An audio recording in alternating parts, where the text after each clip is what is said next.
So starting with the very first chapter that is electron displacement effect. अगर मैं electron displacement effect की बात करूँ तो आपको याद रखना है कि हमारे पास सबसे पहले हम सबसे बेसिक चीज़ से स्टार्ट करते हैं कि जो हमारे पास कार्बन के साथ जुड़ा हुआ ये हैलोजन होता है। This halogen group can be more electronegative and even can be less electronegative. अच्छा चलो हम पहले एक बात समझते हैं। होता क्या है ना, हमारे पास अगर देखो एक ग्रुप है, एक कंपाउंड है जिसमें हमारे पास कार्बन की चेन है and which is attached with halogen. ठीक है, तो होता क्या है ना, ये जो कार्बन है दिस इज इलेक्ट्रोपॉजिटिव, हमारे को पता है ये इलेक्ट्रोपॉजिटिव है, और ये क्या होता है इलेक्ट्रोनेगेटिव। ये कब आया इलेक्ट्रोपॉजिटिव और नेगेटिव पे? ये तब आया क्योंकि हैलोजन क्या करता है, इस कार्बन से इलेक्ट्रॉन डेंसिटी अपनी तरफ खींचता है। ये क्या करता है, इस कार्बन से इलेक्ट्रॉन डेंसिटी अपनी तरफ खींच रहा है।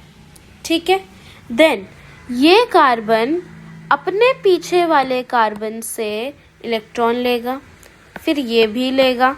तो इस तरीके से ये इफेक्ट क्या करेगा, बढ़ता जाएगा।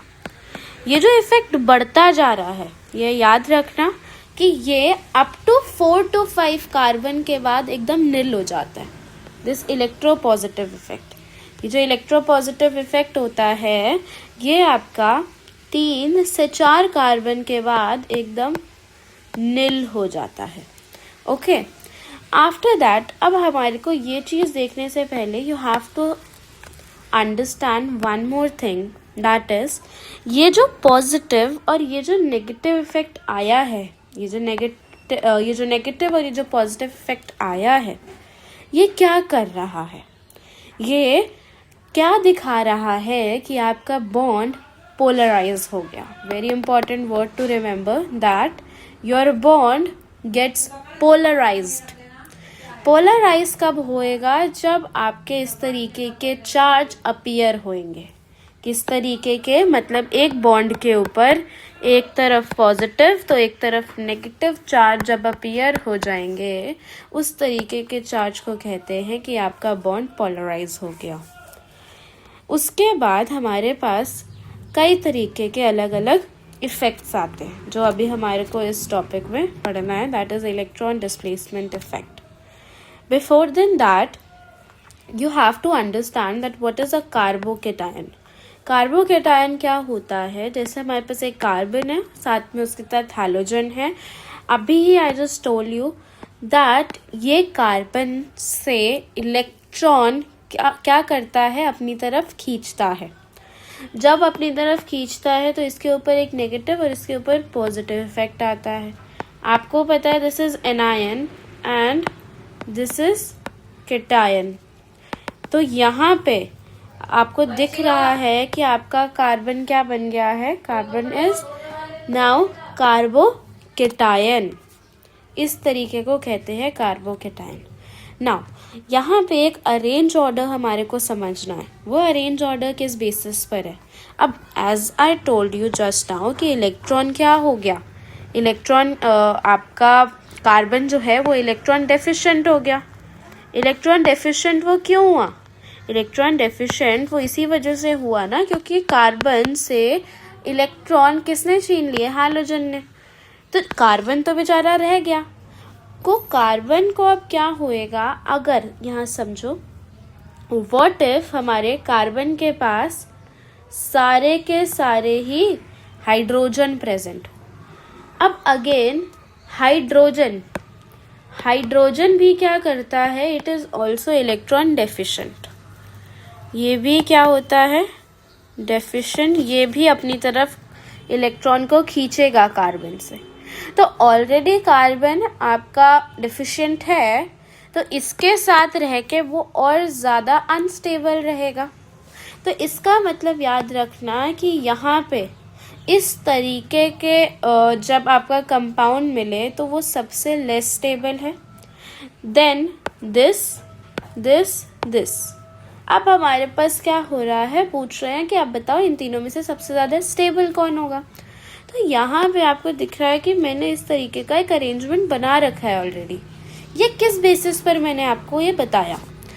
अब आपको एक बात पता है, आर क्या होता है, इलेक्ट्रॉन डोनेटिंग ग्रुप होता है। नहीं पता तो आज याद रखना कि आर एक इलेक्ट्रॉन डोनेटिंग ग्रुप होता है। अब कार्बन को तो इलेक्ट्रॉन चाहिए, कार्बन को तो इलेक्ट्रॉन की भी बहुत नीड है। क्यों? क्योंकि इससे कार्बन कौन ले गया, इससे सारे के सारे कार्बन आपका ये बदतमीज सा हैलोजन ले गया।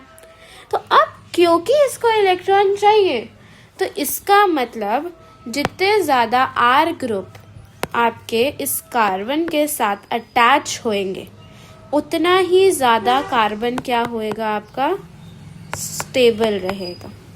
दिस इज़ वाई हमारा अरेंजमेंट कुछ इस ऑर्डर में प्रेजेंट है, 3, 2, 1 एंड 0।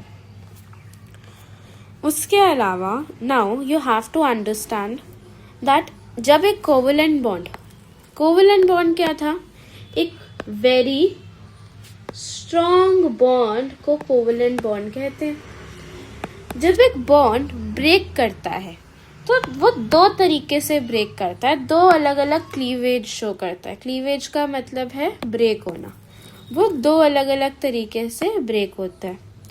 तो you have to remember these names, that is homolytic cleavage and heterolytic cleavage. ये होमोलिटिक और हेट्रोलिटिक क्लीवेज के अंदर क्या बोलते हैं? होमोलिटिक क्लीवेज के अंदर वो बोलते हैं कि जो बॉन्ड ब्रेक हो रहा है उसमें इक्वल शेयरिंग होगी। मैं क्या बोलना चाह रही हूँ, अंडरस्टैंड। मेरे पास RX का बॉन्ड है, this is normal alkyl group, साथ में ये हमारे पास हैलोजन है। तो हमारे पास ये जो बॉन्ड है उसके ऊपर क्या है, मान लो दो इलेक्ट्रॉन का पेयर है। जब ये बॉन्ड बीच में से ब्रेक हो रहा है, ये अच्छा खासा कोवेलेंट बॉन्ड है, ये क्या है, कोवेलेंट बॉन्ड। जब हम इस कोवेलेंट बॉन्ड को ब्रेक कर रहे हैं तो क्या हुआ, यहाँ पे ये जो दो इलेक्ट्रॉन थे वो क्या कर रहे हैं, इक्वली शेयर हो रहे हैं। एक इसको चला गया तो भाई एक इसको चला गया। इस तरीके के क्लीवेज को कहते हैं होमोलिटिक क्लीवेज। एक पूरा का पूरा टॉपिक है इसके अंदर, that is what is free radical. तो फ्री रेडिकल इसी चीज को कहते हैं कि जब एक बॉन्ड के अंदर, ये आपका एक बॉन्ड था, जब इस तरीके के एक बॉन्ड के अंदर आपका बॉन्ड टूटे और इलेक्ट्रॉन इक्वली शेयर हो जाए तो दोनों एलिमेंट क्या बन जाते हैं, फ्री रेडिकल। क्या कंडीशन है फ्री रेडिकल बनने की, equal sharing of electron. Clear? उसके बाद हमारे पास आता है heterolytic cleavage. What is this heterolytic cleavage? इसके अंदर आपको याद रखना है दैट हमारे पास एक बनेगा कार्बोकेटायन, एक में बनेगा कार्बोएनायन। कार्बोकेटायन और कार्बोएनायन की फॉर्मेशन होगी, ठीक है। अभी उसको हम आगे देखेंगे। उससे पहले एक चीज यहाँ पे आपको समझनी है that what is nucleophile and what is electrophile. Nucleophile क्या होता है और इलेक्ट्रोफाइल क्या होता है? न्यूक्लियोफाइल का मतलब है जो इलेक्ट्रॉन रिच हैं। अब जब वो इलेक्ट्रॉन रिच हैं तो क्या हुआ, इसके पास ऑलरेडी इलेक्ट्रॉन है, इसको नहीं चाहिए। इलेक्ट्रोफाइल क्या है, इलेक्ट्रॉन डेफिशिएंट है, मतलब इसको इलेक्ट्रॉन चाहिए क्योंकि इसके पास इलेक्ट्रॉन नहीं है। एग्जाम्पल क्या होता है न्यूक्लियोफाइल का, CnHO, chlorine, bromine, iodine, NH3R। And electrophile क्या होते हैं आपके, H+, that is a proton, है ना, प्रोटोन होता है। NO2, निट्रो, CH3, Cl+, जिसके ऊपर प्लस का साइन है, याद रखना मोस्ट प्रोबेबली। प्लस के साइन वाले आपके इलेक्ट्रॉन डेफिशिएंट होते हैं, नेगेटिव साइन वाले इलेक्ट्रॉन रिच होते हैं, ठीक है। नाउ कार्बोकेटायन क्या है? कार्बोकेटायन और carbo anion, just right now I told you, carbo anion मतलब जब कार्बन के ऊपर आपका नेगेटिव साइन आ जाए, दैट इज कार्बो एनायन। कार्बन के ऊपर पॉजिटिव साइन आ जाए, दैट इज कार्बोकेटायन। पर पॉजिटिव चार्ज कब आएगा? पॉजिटिव चार्ज तब आएगा जब इलेक्ट्रॉन विड्रॉइंग ग्रुप अटैच हो जाएंगे कार्बन से, which takes the electron from carbon. What are electron withdrawing group? Electron withdrawing group कौन से हैं? ये रे electron withdrawing group H plus NO2 CH3 Cl plus, which is already electron deficient. Sorry. Now, अब वो already electron deficient है तो वो क्या करेंगे, हमारे इस भैया कार्बन के साथ जुड़ के उससे कार्बन से इलेक्ट्रॉन छीन लेंगे।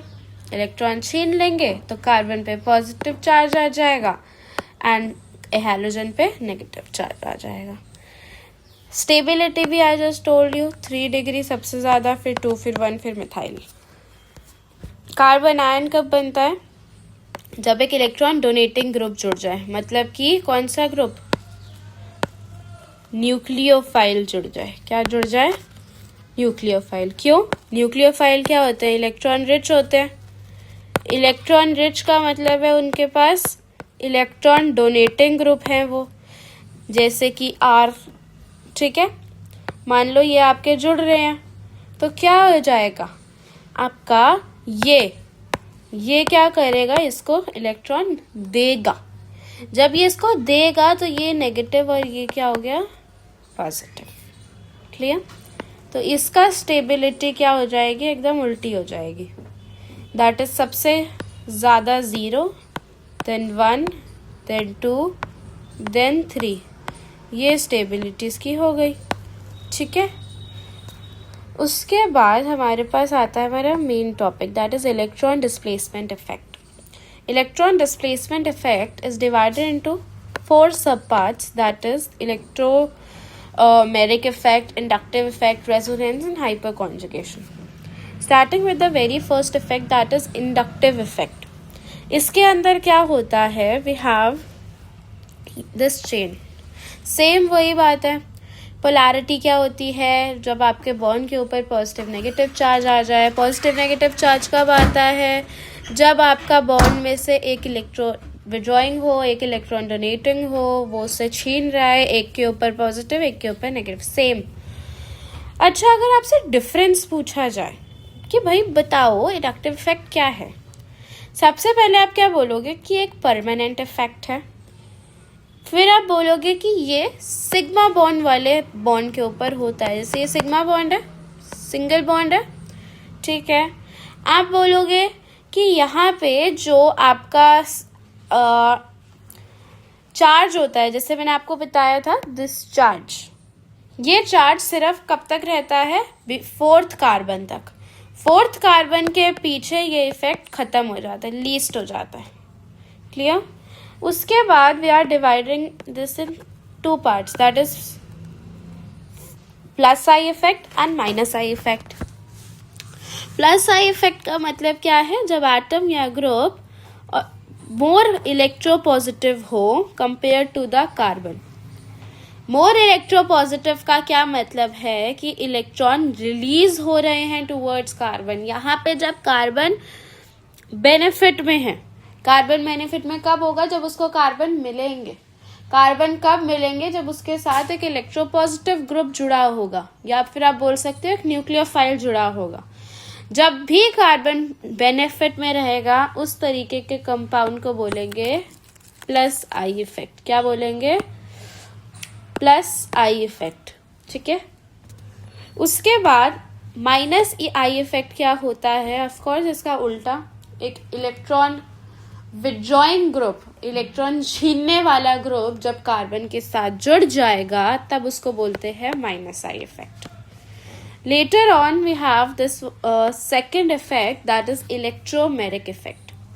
Electromeric effect क्या होता है, बेसिकली एक टेम्पररी इफेक्ट जो पाई बॉन्ड के साथ जुड़ता है, ये हमारा इलेक्ट्रॉन डेफिशिएंट रीजन में होता है। एक ऐसे टाइम पे होगा जब आपके बॉन्ड के साथ क्या जुड़ा हो, इलेक्ट्रॉन डेफिशिएंट चीज जुड़ी हो, रिएजेंट जुड़ा हो। लुक हियर, इसमें होता क्या है हमारे को सबसे पहले वो जानना है। जैसे आपका ये पाई बॉन्ड है, ये पाई बॉन्ड क्या करेगा, ब्रेक करेगा in the presence of reagent and that reagent is electron deficient. Then जब ये इसके पाई बॉन्ड को ब्रेक करेगा तो एक के ऊपर पॉजिटिव एक के ऊपर नेगेटिव, यहाँ पे सिंगल बॉन्ड जनरेट हो जाएगा। अब इसके अंदर भी दो सब पार्ट्स डिवाइडेड है, that is plus E and minus E.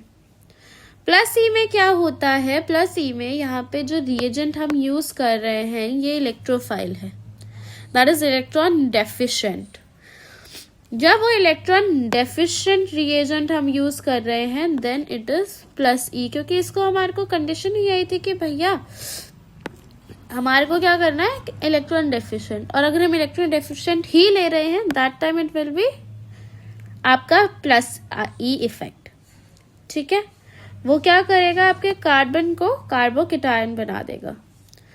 Minus E effect में क्या होता है, एक न्यूक्लियोफाइल का हम यूज करते हैं। जब हम उस न्यूक्लियोफाइल का यूज करते हैं उस टाइम पे क्या होगा, आपका बॉन्ड तो ब्रेक होएगा ही। बॉन्ड तो हमारे को इसके केस में बॉन्ड ही ब्रेक कराना है। बॉन्ड ब्रेक कराने के बाद यहाँ पे बस माइनस आ जाएगा, दैट इज कार्बो एनायन फॉर्म करा देगा। ये क्या फॉर्म करा देगा, कार्बो एनायन। क्लियर? क्यों? क्योंकि यहाँ पे एक ऐसा ग्रुप जुड़ा है जो इसको इलेक्ट्रॉन दे रहा है। जब इसको इलेक्ट्रॉन मिला तो ये नेगेटिव हो गया। Then we have resonance effect. Resonance effect again एक परमानेंट इफेक्ट होता है। अच्छा याद रखना, ये टेम्पररी इफेक्ट क्यों है? You have to remember this thing that it is known as temporary effect because ये सिर्फ उसी केस में होएगा जब इसके पास एक रिएजेंट आएगा।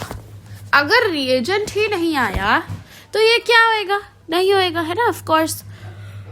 इस वजह से इसको टेम्परेरी इफेक्ट बोला जाता है। रेजोनेंस एक परमानेंट इफेक्ट है। ये आपके पाई इलेक्ट्रॉन को डीलोकलाइज करता है एंड स्टेबल बनाता है एक सिस्टम को। यहाँ देखो,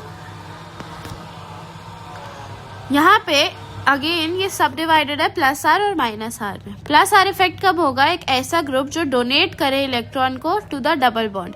मतलब जैसे हमने एक ऐसा ग्रुप लगाया, न्यूक्लियोफाइल लगाया, जिसकी जो लोन पेयर्स है ये क्या कर रहा है, इलेक्ट्रॉन डोनेट कर रहा है।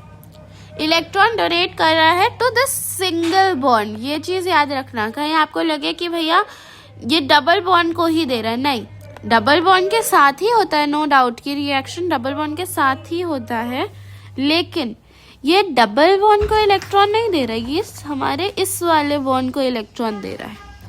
फिर ये क्या कर रहा है, ये आगे फॉरवर्ड कर रहा है। देखो CH2 को इलेक्ट्रॉन मिला, इस वाले को इलेक्ट्रॉन मिला ना, इसके ऊपर नेगेटिव चार्ज आ गया, यहाँ से ये डबल बॉन्ड हट गया। ओहो सॉरी, यहाँ से ये डबल बॉन्ड हट गया।